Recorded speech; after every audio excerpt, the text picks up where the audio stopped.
Welcome to sociology classes. मैं हूं आपका दोस्त शिबू। आज हम यहां पर असाइनमेंट को सॉल्व करने वाले हैं।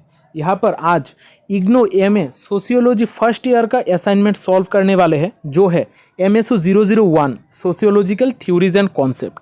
ये असाइनमेंट सॉल्व करने की हम यहाँ पर कोशिश करेंगे। यहाँ पर फुल्ली कम्प्लीटली आपको फ्री में सारी जो असाइनमेंट का सल्यूशन है वो प्रोवाइड किया जाएगा। अब यहाँ पर एक क्वेश्चन आता है कि ये असाइनमेंट कौन से लोग लिखेंगे। जो भी लोग जुलाई 2023 को एडमिशन लिए हैं या फिर जनवरी 2024 में एडमिशन लेने वाले हैं, उनके लिए ये असाइनमेंट है।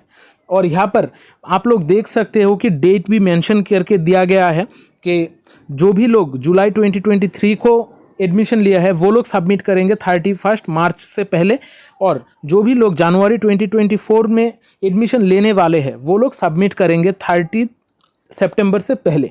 यानी कि यहाँ पर डेट भी मेंशन की गई है, आपके पास बहुत टाइम भी है।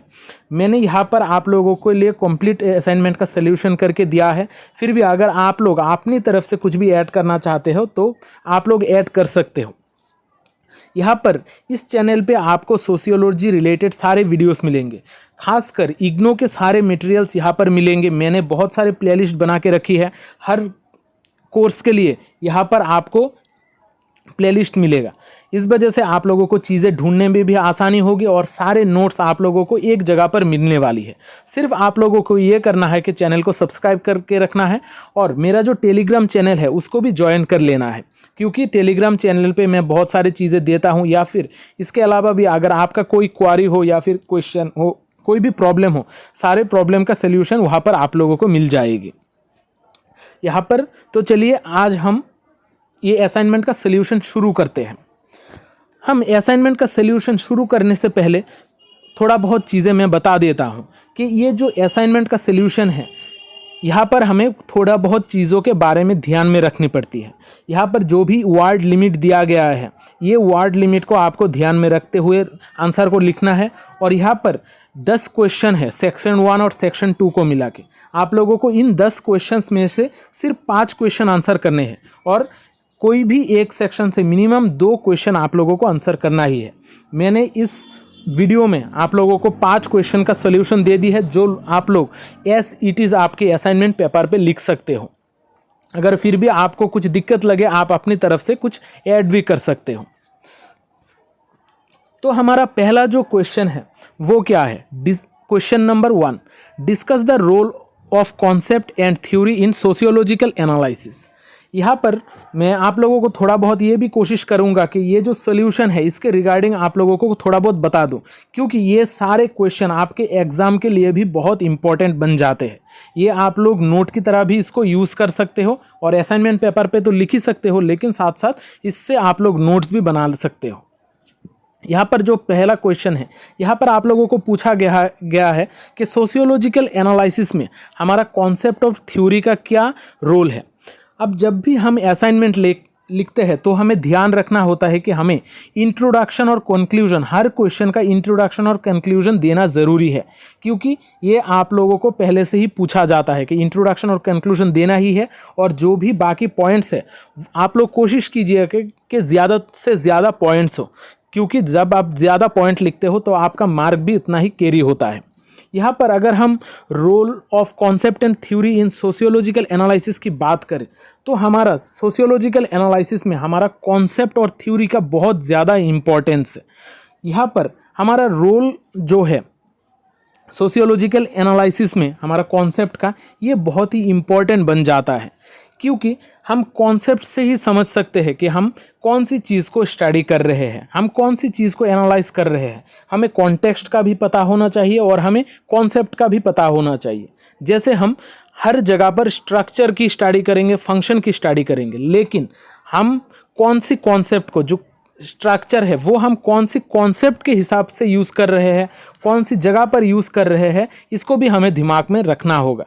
क्योंकि जब हम स्ट्रक्चर की बात करते हैं तो अगर कोई भी इंजीनियर का लोग होंगे तो वो लोग एक बिल्डिंग को समझेंगे, और अगर हम सोशल साइंसेस की बात करते हैं तो हम स्ट्रक्चर में हम अपना सोसाइटी के स्ट्रक्चर के बारे में समझेंगे। यानी कि जगह के हिसाब से टाइम, स्पेस और डिसिप्लिन के हिसाब से आपका कॉन्सेप्ट चेंज होते हैं। सेम टर्म होता है लेकिन इसका रिलेटेड जो भी कॉन्सेप्ट है ये थोड़ा चेंज हो जाता है। इस वजह से हमें कॉन्सेप्ट को बहुत अच्छी तरीके से समझना होता है किसी भी सोशियोलॉजिकल एनालिसिस में। फिर the role of theory in sociological analysis. अब थ्योरी का क्या रोल है? हम जब भी किसी थ्योरी की बात करते हैं ये हमारा बिल्डिंग ब्लॉक होता है हमारा किसी भी स्ट्रक्चर का या फिर किसी भी एक डिसिप्लिन का। यहाँ पर हमें बहुत सारे थ्योरीज मिलते हैं। जैसे अगर हम एग्जाम्पल की बात करें, इमाइल डुर्खिम का सोशल इंटीग्रेशन का थ्योरी, फिर कार्ल मार्क्स का कॉन्फ्लिक्ट थ्योरी, इसी तरीके से बहुत सारे लोगों ने थ्योरी दी है। इन थ्योरी से ही हम समझ सकते हैं कि किस तरीके से कौन सी अप्रोच से हम सोसाइटी को समझेंगे। इस वजह से हमारा जो थ्योरी का रोल है ये भी बहुत ज़्यादा है हमारा सोशियोलॉजिकल एनालिसिस में। यहाँ पर मैंने आप लोगों को एक पॉइंट देने की कोशिश की है कि हम किस तरीके से एक थ्योरी को फॉर्म कर सकते हैं। यहाँ पर 4 पॉइंट्स दिए गए हैं, आप लोग इस 4 पॉइंट्स को एज इट इज़ लिख दीजिएगा। फिर देखते हैं हम interplay between concept and theory. हमारा कॉन्सेप्ट और थ्योरी के बीच में क्या रिलेशन है। अगर हम रिलेशन की बात करें तो कॉन्सेप्ट और थ्योरी में बहुत ज़्यादा इंटर रिलेशन है। जैसे अगर हम फेमिनिस्ट थ्योरी की बात करें तो यहाँ पर हम जेंडर की बात करते हैं और जेंडर जो है ये बेसिकली एक कॉन्सेप्ट है। इस वजह से हम हर जगह पर जो भी थ्योरी है हर थ्योरी में कुछ ना कुछ कॉन्सेप्ट ज़रूर होता है। इस वजह से इन दोनों को हम अलग करके सोच नहीं सकते, लेकिन ये दोनों हमारे लिए बहुत इंपॉर्टेंट होते हैं सोशियोलॉजिकल एनालिसिस में। कोई भी एक इंडिविजुअल का एक्सपीरियंस, अपॉर्चुनिटी, ये सारे चीज़ों को समझने के लिए हमें कॉन्सेप्ट को भी समझना पड़ता है और कॉन्सेप्ट के साथ साथ हम कौन सा थ्योरी यूज़ करके इनको समझने वाले हैं वो भी हमें समझना पड़ता है। अब यहाँ पर हम कंक्लूजन में क्या लिख सकते हैं? कंक्लूजन में हम बेसिकली वो सारी चीज़ें लिखते हैं कि हमें कौन सा चीज़ ये क्वेश्चन का आंसर करने में कौन सा चीज़ हमें हेल्प की है और इससे क्या फ़ायदा होने वाला है, यही बेसिकली लिखते हैं। यहाँ पर हम कंक्लूजन में ये बात बता सकते हैं कि हमारा सोशियोलॉजिकल जो कॉन्सेप्ट और थ्योरी है ये हमारे सोशियोलॉजिकल एनालिसिस में बहुत इम्पॉर्टेंट रोल प्ले करते हैं। यहाँ पर हमें एक फ्रेमवर्क दिया जाता है ताकि हम चीज़ों को क्रिटिकली समझ सके, चीज़ों को अंडरस्टैंड कर सके। यहाँ पर इस सोशल स्ट्रक्चर्स के द्वारा हम norms, human behaviour of society, ये सारी चीज़ें समझ सकते हैं। इस वजह से हमारा जो थ्योरी है ये भी बहुत इम्पॉर्टेंट है और हमारा जो कॉन्सेप्ट है ये सारी चीज़ें हमारा सोशियोलॉजिकल एनालिसिस में बहुत इम्पॉर्टेंट बन जाता है। अब देखते हैं हम क्वेश्चन नंबर 3। जो क्वेश्चन है, examine the distinction between Marxian and Weberian ideologies. यानी कि आपको कार्ल मार्क्स का जो आइडियोलॉजी है वो और मैक्स वेबर का जो आइडियोलॉजी है इसमें डिफरेंशिएट करने के लिए बोली गई है। अब यहाँ पर इंट्रोडक्शन में हम क्या लिखेंगे? इंट्रोडक्शन में हम लिख सकते हैं कार्ल मार्क्स और मैक्स वेबर जो है ये दोनों बहुत ही इन्फ्लुएंशियल सोशियोलॉजिस्ट हैं जिन्होंने हमारा सोशियोलॉजी में बहुत सारे योगदान दिए हैं। इनको हम सिर्फ हमारा सोशियोलॉजी में नहीं, इसके अलावा भी हम पॉलिटिकल साइंसेस में बहुत ज़्यादा स्टडी करते हैं। बेसिकली ये दोनों जो थिंकर है ये दोनों थिंकर ही क्लास कॉन्फ्लिक्ट को लेके चीज़ों को डिस्कस किया है। यानी कि हमारा सोसाइटी में किस तरीके का कॉन्फ्लिक्ट होता है इनके बारे में इन्होंने डिस्कस की थी। अगर हम मार्क्सियन आइडियोलॉजी की बात करें तो मार्क्सियन आइडियोलॉजी जो है ये बेसिकली कार्ल मार्क्स से ही इंस्पायर्ड है। यहाँ पर कार्ल मार्क्स का जो क्लास स्ट्रगल का थ्योरी है, हिस्टोरिकल मटेरियलिज्म का थ्योरी है, ये हमें देखने को मिलता है। और कार्ल मार्क्स ने हमारे सोसाइटी को डिवाइड किया था 2 हिस्सों में, एक था बोर्जुआ और दूसरा था प्रोलेटेरिएट। बोर्जुआ यानी कि जिसके पास बहुत सारा पैसा है और जो प्रोलेटेरिएट होता है वो उसके पास इतना ज़्यादा कैपिटल नहीं होता है। यहाँ पर मैक्स वेबर का जो मेन कॉन्सेप्ट था वो बेसिकली था कैपिटलिज्म का कॉन्सेप्ट, कि हमारा सोसाइटी में कैपिटलिज्म चल रहा है और जब हमारा सोसाइटी में रेवोल्यूशन आएगा, रेवोल्यूशन के बाद ही हमारा कैपिटलिज्म ख़त्म होगा, उसके बाद हमारा आएगा सोशलिज्म या फिर कम्युनिज्म। अब देखते हैं वेबरियन आइडियोलॉजी के बारे में। अब मैक्स वेबर ने बेसिकली क्या कहा था। मैक्स वेबर का जो भी थ्योरीज है, ज़्यादातर थ्योरीज कार्ल मार्क्स से ही इंस्पायर्ड थी और उन्होंने कार्ल मार्क्स को ही कॉन्ट्राडिक्ट करते हुए अपने ज़्यादातर थ्योरीज को डेवलप की थी। यहाँ पर उनका हम रेशनलाइजेशन थ्योरी देख सकते हैं, ब्यूरोक्रेटिक मॉडल देख सकते हैं। इसके अलावा भी उन्होंने क्लास, स्टेटस और पावर, ट्रिपर्टाइल मॉडल ऑफ स्ट्रेटिफिकेशन के बारे में भी बात की थी। ये सारे चीज़ें हम वेबरियन आइडियोलॉजी में देखते हैं। अब ये इन दोनों का जो आइडियोलॉजीज़ है, इनको हम किस तरीके से डिफरेंशिएट कर सकते हैं, कंपैरिजन कर सकते हैं या फिर कॉन्ट्रास्ट कर सकते हैं। अब ये जो दोनों थिंकर्स है, ये दोनों बेसिकली पावर और इनइक्वलिटी के इश्यूज़ के ऊपर ही अपना ज़्यादातर थ्योरीज डेवलप किए हैं। इन दोनों ने सोशल स्ट्रक्चर को समझने की बहुत अच्छी तरीके से कोशिश की थी। यहाँ पर जब हम मार्क्स की बात करते हैं, यहाँ पर उन्होंने ज़्यादातर अपना फोकस इकोनॉमी पे किया था, यानी कि हमारा जो इकोनॉमी है वो ही डिटरमाइन करता है कि हमारा सोसाइटी में क्या क्या चीज़ें होंगी, कौन सी चीज़ अच्छी है, कौन सी चीज़ बुरी है, ये सारी चीज़ें, या फिर लोग किस तरीके से स्ट्रगल करेंगे, क्लास को हम किस तरीके से डिवाइड करेंगे, ये सारी चीज़ें बेसिकली हमारा इकोनॉमी के ऊपर ही डिपेंडेंट होता है। इसके रिलेटेड उन्होंने क्लास स्ट्रगल का कॉन्सेप्ट दिया था, हिस्टोरिकल मटेरियलिज्म का कॉन्सेप्ट दिया था। लेकिन हम अगर ऑपोजिट में मैक्स वेबर की बात करें तो उन्होंने रैशनलाइजेशन और ब्यूरोक्रेसी की बात की थी। उन्होंने ट्रिपर्टाइल मॉडल ऑफ स्ट्रेटिफिकेशन की बात की थी कि सिर्फ हमारा इकोनॉमी ही नहीं है जिसके वजह से हमारा सोसाइटी में बदलाव आते हैं, हमारा यहाँ पर क्लास, स्टेटस, पावर, ये तीनों चीज़ें इक्वली ही इम्पॉर्टेंट होती है। अब कंक्लूजन में हम यही बता सकते हैं कि मार्क्सियन और वेबरियन जो आइडियोलॉजी है, ये बहुत ही इम्पॉर्टेंट है हमारी सोशियोलॉजी को आगे बढ़ाने के लिए, और हम कैपिटलिज्म को समझने के लिए, सोशल स्ट्रेटिफिकेशन, पावर डायनेमिक्स, ये सारे चीज़ों को समझने के लिए ये दोनों इन जो आइडियोलॉजीज़ है ये बहुत ही इम्पॉर्टेंट है। इसके अलावा भी हमारा जो इकोनॉमिक डिटर्मिनिज्म, क्लास स्ट्रगल है, ये सारी चीज़ें हमें सोसाइटी को अच्छी तरीके से समझने में मदद करता है। अब देखते हैं question number 6, distinguish between modernisation and modernity. यहाँ पर ये जो क्वेश्चन है ये बहुत ही इम्पॉर्टेंट क्वेश्चन है हमारे लिए, ये हम एग्ज़ाम के पर्सपेक्टिव से भी कह सकते हैं। यहाँ पर हमको कहा गया है कि मॉडर्नाइजेशन और मॉडर्निटी को अलग करने के लिए। अब मॉडर्नाइजेशन क्या है और मॉडर्निटी क्या है, ये जो टर्म्स है बहुत बार हम इन दोनों टर्म्स को इंटरचेंजेबली यूज़ करते हैं, लेकिन यहाँ पर जो मॉडर्नाइजेशन है और मॉडर्निटी है ये दोनों चीज़ें अलग अलग हैं। मॉडर्नाइजेशन जो है ये हमें समझाता है कि हम किस तरीके से टेक्नोलॉजी या फिर मॉडर्न प्रैक्टिसेस को एडॉप्ट करेंगे, हमारे डे टू डे लाइफ में किस तरीके से एडॉप्ट करेंगे, यानी कि ये बेसिकली एक प्रोसेस है। और मॉडर्निटी जो है ये एक बहुत बड़ा ब्रॉड कॉन्सेप्ट है जहाँ पर हमारा वैल्यू, एटीट्यूड, सोसाइटल चेंजेस, ये सारे चीज़ें एसोसिएटेड है। यहाँ पर बेसिकली मॉडर्नाइजेशन की बात की जाती है मॉडर्निटी में हमारा मॉडर्नाइजेशन की बात की जाती है। और जो मॉडर्नाइजेशन है ये बेसिकली एक प्रोसेस है हमारा सोसाइटी को मॉडर्न बनाने के लिए या फिर टेक्नोलॉजी को एडॉप्ट करने के लिए। यहाँ पर हम अगर मॉडर्नाइजेशन की बात करें, मॉडर्नाइजेशन को अगर हम सिंपली समझने की कोशिश करें तो ये है embracing technological and economic advancement, यानी कि ये एक ऐसा प्रोसेस है जहाँ पर हम टेक्नोलॉजी को एडॉप्ट करने की बात करते हैं, मॉडर्न टेक्नोलॉजी, और हमारा जो इकोनॉमी है इसको एडवांस करने की बात करते हैं।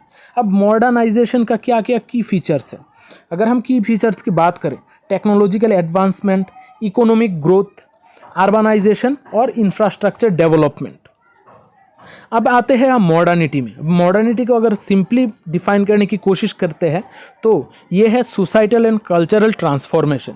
बेसिकली ये हमारा सोसाइटी का या फिर हमारा कल्चर जो है इसको ट्रांसफॉर्म करने की बात करती है, यानी कि ये एक बहुत ब्रॉड कॉन्सेप्ट है।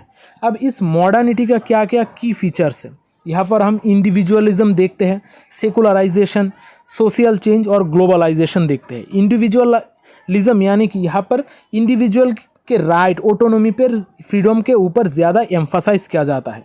सेकुलराइजेशन यानी कि हमारा जो रिलीजियन का इन्फ्लुएंस है उसको कम किया जाता है। यहाँ पर हम सोसाइटी में बदलाव की बात करते हैं, सोशल चेंज की बात करते हैं, और इसके साथ साथ मॉडर्निटी में हम देखते हैं ग्लोबलाइजेशन का कॉन्सेप्ट, यानी कि हमारा जो पूरा वर्ल्ड है वो एक दूसरे के साथ आजकल इंटरकनेक्टेड है। यही बेसिकली मॉडर्निटी का कॉन्सेप्ट है, जहाँ पर हम कल्चरल एक्सचेंज, ट्रेड, कम्युनिकेशन, ये सारे चीज़ों के बारे में बात करते हैं। अब देखते हैं distinguishing modernity, modernisation and modernity.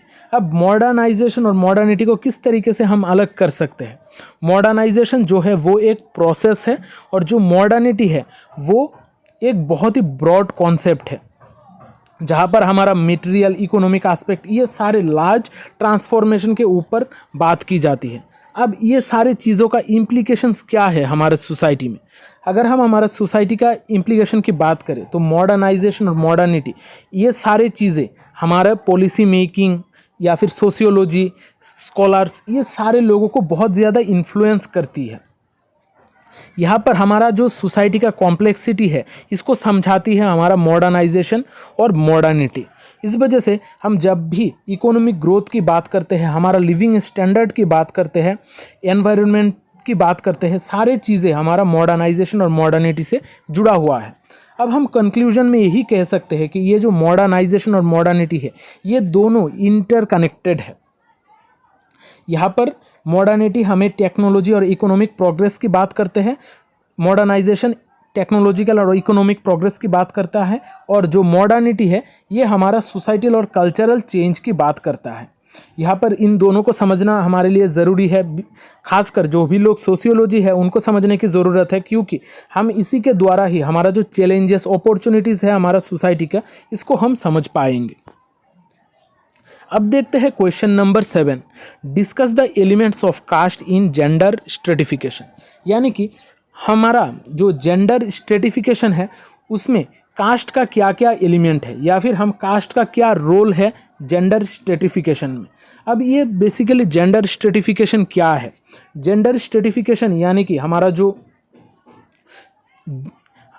Gender है उसके बेसिस पे हम रिसोर्सेस, पावर, अपॉर्चुनिटीज़, यहाँ पर अनइक्वल डिस्ट्रीब्यूशन की बात की जा रही है। यानी कि जो भी लोग मेल है और फीमेल है इनके बीच में अनइक्वल डिस्ट्रीब्यूशन ऑफ रिसोर्सेस की बात की जा रही है। यहाँ पर अगर हम हमारा elements of caste in gender stratification की बात करते हैं तो यहाँ पर बहुत सारे चीज़ों को हम देखते हैं। यहाँ पर हिस्टोरिकल बैकग्राउंड की अगर बात करें तो हमारा जो कास्ट है ये हमारा एक सोशल फैब्रिक है। यहाँ पर डीपली रूटेड है हमारा इंडियन सोसाइटी। हमारा जो सोशल हायरकी है, यहाँ पर सोशल हायरकी में हमारा कास्ट का रोल बहुत इम्पोर्टेंट बन जाता है। हम प्रीवियस टाइम पीरियड से ही देखते हैं कि हमारा जो कास्ट सिस्टम है ये बहुत ही इम्पोर्टेंट रोल प्ले करता है, खासकर हमारा इंडियन सोसाइटी में। यही हमें डिसाइड करता है कि हम कौन सा रोल लेंगे, कौन सा ऑक्यूपेशन चूज़ करेंगे। ये सारी चीज़ें हमें बाय बर्थ मिलती है। इस वजह से कास्ट बहुत ही एक इम्पॉर्टेंट फैक्टर है। यहाँ पर हम जेंडर की अगर बात करें, जो मेल्स है उनको ज़्यादा प्रिविलेजेस दी गई है, उनको ज़्यादा छूट दी गई है। लेकिन अगर हम ऑपोजिट में फीमेल की बात करें तो उनको बहुत ही कंजर्वेटिव रखा गया है और उनको बहुत ही छोटा करके दिखाया गया है हमारा कास्ट सिस्टम में। अब caste based division of labour की अगर हम बात करें तो यहाँ पर हमारा जो इंडिविजुअल का कौन सा इंसान का कौन सा काम होगा ये भी हमारा कास्ट के बेसिस पे ही डिसाइड होता है। यहाँ पर जो लोअर कास्ट वोमेन है रूरल सोसाइटीज़ में, वो लोग ज़्यादातर एग्रीकल्चरल वर्क करते हैं और घर में ही रहते हैं। अगर हम ऑपोजिट में हायर कास्ट की बात करें तो वो लोग थोड़ा बहुत प्रिविलेजेस पाते हैं। अब access to education and empowerment, अगर हम एजुकेशन की एक्सेस की बात करें तो कास्ट के बेसिस पे हमारा बहुत ज़्यादा डिस्क्रिमिनेशन किया जाता था एजुकेशन के हिसाब से। यहाँ पर जो भी महिलाएं हैं उनको ज़्यादातर पढ़ाई करने का हक नहीं होता था। इस वजह से उनको इकोनॉमिक और एम्प्लॉयमेंट या फिर एजुकेशन अपॉर्चुनिटीज़ नहीं मिलती थी। अब बात करते हैं इंटरसेक्शनलिटी को लेके। इंटरसेक्शनलिटी में हम देखते हैं कास्ट और जेंडर जो है वो एक ऐसा unique set of challenges create करता है हमारे सोसाइटी के लिए। यहाँ पर जो भी वुमेन मार्जिनलाइज्ड कास्ट से बिलोंग करते हैं उनके लिए चैलेंजेस तो और भी ज़्यादा होते हैं, क्योंकि उनको ज़्यादा डिस्क्रिमिनेशन फेस करना पड़ता है। पहले तो कास्ट के बेसिस पे फेस करना पड़ता है, फिर अगर वो फीमेल होती है तो उनको और भी ज़्यादा चीज़ें झेलनी पड़ती है। इस वजह से कास्ट के बेसिस पे चीज़ों को बहुत ज़्यादा कॉम्प्लिकेटेड कर दिया जाता है, जिसके वजह से जो भी फीमेल्स है वो लोग चीज़ों को अचीव करने के लिए या फिर उनका एम्पावरमेंट के लिए बहुत ज़्यादा दिक्कत हो जाती है। अब हम देखते हैं ट्रेडिशनल नॉर्म्स एंड पेट्रियार्की। हम अगर ट्रेडिशन की बात करते हैं हमारा हिंदू सोसाइटी की, ये बेसिकली हमारा पेट्रियार्कल सोसाइटी है जहाँ पर मेल डोमिनेट करते हैं ज़्यादा।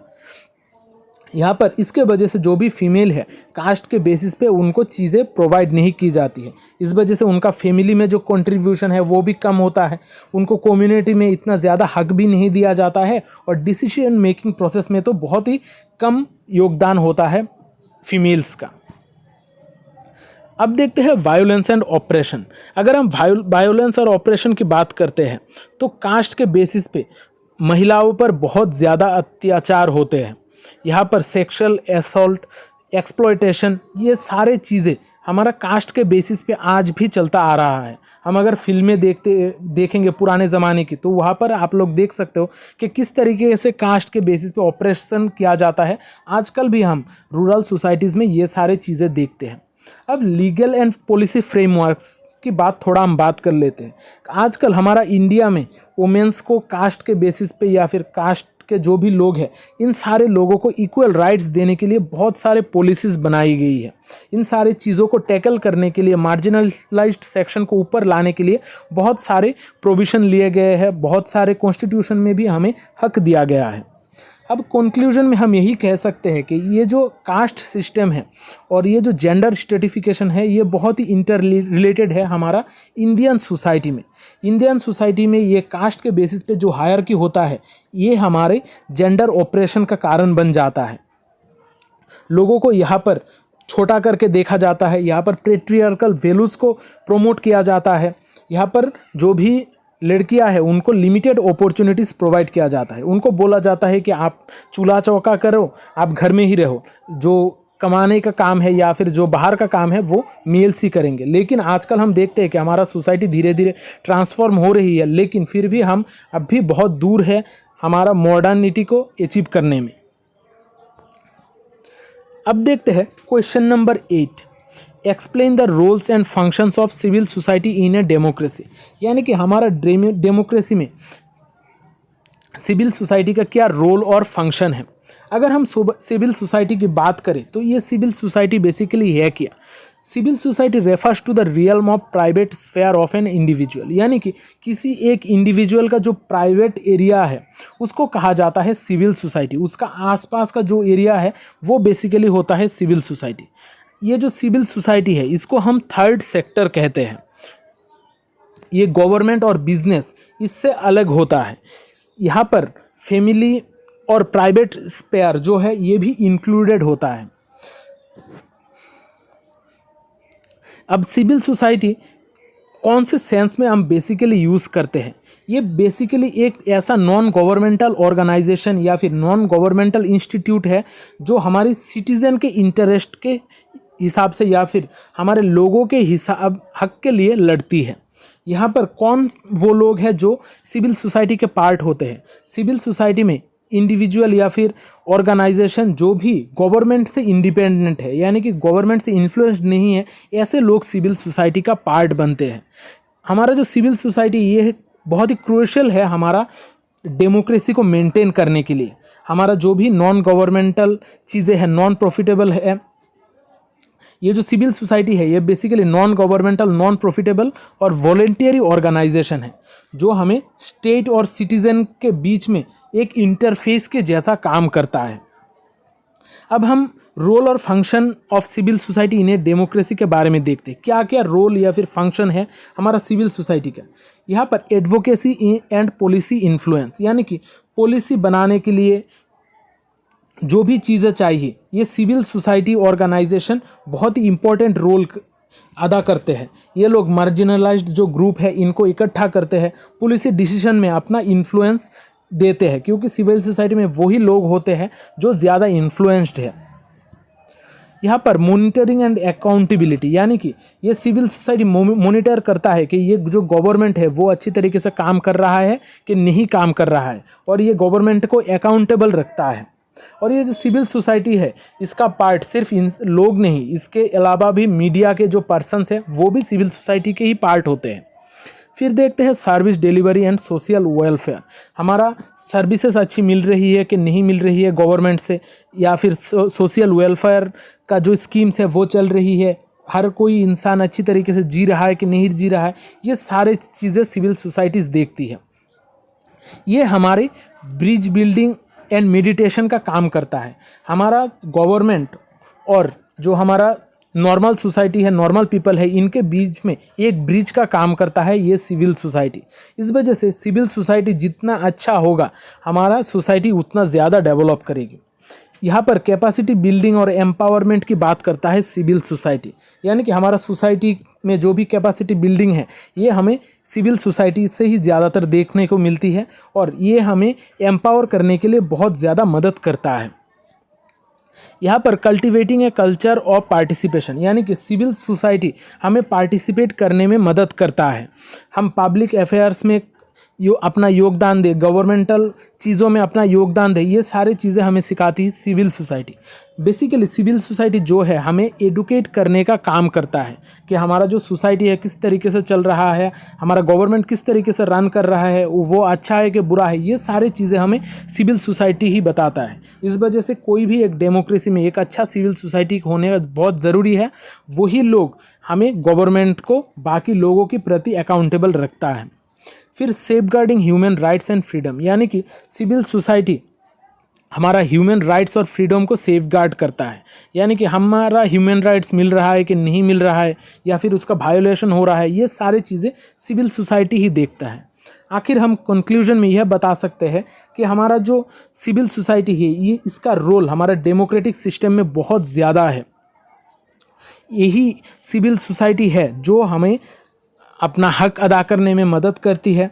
यहाँ पर हमें एक अच्छा सिटीज़न बनाने में भी मदद करता है। हमारा डेवलपमेंट किस तरीके से होगा इसमें भी हमें मदद करता है, क्योंकि ये सिविल सोसाइटी जो है इसमें वही सारे इन्फ्लुएंसर लोग होते हैं जो गवर्नमेंट को क्वेश्चन कर सकते हैं, गवर्नमेंट से पूछ सकते हैं कि आप लोग क्या कर रहे हो। तो यहाँ पर ही आज का असाइनमेंट का जो ये सल्यूशन है यहाँ पर ही ख़त्म करता हूँ। आशा करता हूँ ये जो सल्यूशन है आप लोगों को बहुत हेल्प करेगा, मदद करेगा, और असाइनमेंट में आपको अच्छा मार्क ला के देगा। फिर भी अगर आपको ऐसा लगे कि इसमें कुछ दिक्कत है तो आप लोग अपने आप से भी कुछ ऐड कर सकते हो, आप भी कुछ क्वेश्चन का आंसर दे सकते हो। मैंने यहाँ पर कोशिश की है कि आपको सिंपल तरीके से एक आंसर प्रोवाइड करूँ। तो आज का क्लास यहाँ पर ही ख़त्म करते हैं। अगर क्लास अच्छा लगा है तो चैनल को सब्सक्राइब कर देना और वीडियो को लाइक और शेयर ज़रूर करना, क्योंकि शेयरिंग इज़ केयरिंग। तो मिलते हैं अगली क्लास में, तब तक अच्छे रहिए, स्वस्थ रहिए और लोगों में प्यार बांटते रहिए। जय हिंद।